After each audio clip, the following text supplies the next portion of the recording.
Bangla affairs news top 10।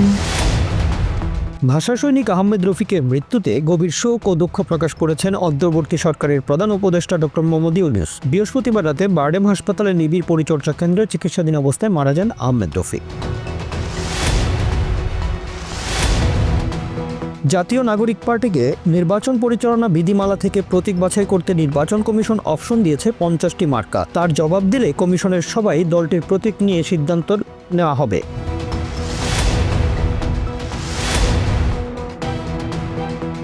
রাজধানীর মিরপুরে আতঙ্ক ছড়াতে গুলিবর্ষণের পর যাত্রীবাহী বাসে আগুন দিয়েছে দুর্বৃত্তরা। ঘটনাস্থল থেকে বাস জব্দ করলেও কাউকে গ্রেফতার করতে পারেনি পুলিশ।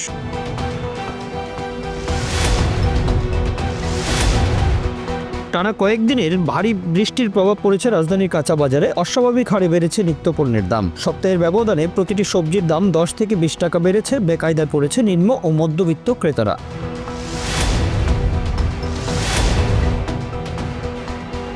গাজীপুরের কালীগঞ্জ উপজেলার দেওপাড়া চত্বরে ড্রাম ট্রাকের ধাক্কায় সিএনজি চালিত অটোরিকশার 2 যাত্রী নিহত হয়েছেন। এতে আহত হয়েছেন 3 জন।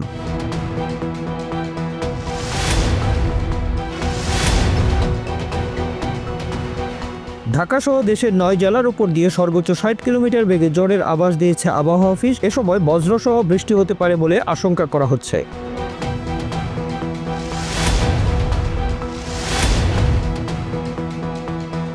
ইসলামী ব্যাংক বাংলাদেশ লিমিটেডের অফিসিয়াল ফেসবুক হ্যাক করেছে হ্যাকার গ্রুপ। শিগগিরই ফেসবুক পেজ ও ওয়েবসাইটে বড় ধরনের সাইবার হামলা চালানোর হুমকি।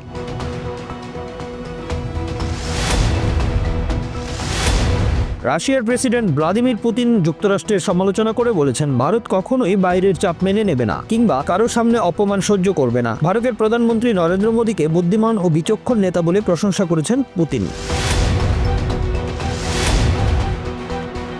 চলতি বছরের সেপ্টেম্বরে পাকিস্তানের বাণিজ্য ঘাটতি প্রায় 46% বেড়ে $3.3 বিলিয়ন পৌঁছেছে। এ সময় আমদানি বেড়েছে উল্লেখযোগ্য হারে, তবে কমেছে রপ্তানি।